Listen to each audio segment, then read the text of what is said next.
যারা রাজনীতি করেন ভালোভাবে জীবন আচরণ করেন। জামাতে ইসলামী আমার বিরুদ্ধে নির্বাচন করেছে, কিন্তু সংসদে দেখি তারা খুবই ডিসিপ্লিন। তারা পাশের লোকের সাথে কথা বলে না, নিয়ম কানুন মেনে চলে, ভদ্র আচরণ তাদের। আগেও বিরোধী দল দেখেছি, আমি 7টা সংসদ দেখলাম, এরা অনেক ভদ্র। শুধু একসময় আমাদের মিত্র ছিল, এখন ক্ষমতা যাওয়ার আশা হয়েছে, সেজন্য বিরোধী দল করছে। সকলের সাথে সংলাপ রেখে চলেন।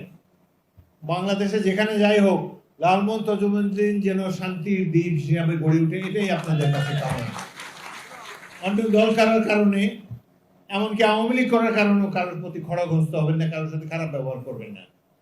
লালমোহনের শান্তি দেখতে চাই। অনেক বয়স হয়েছে, জীবন সায়ান্নে আপনাদের সাথে কথা বলতে এসেছি।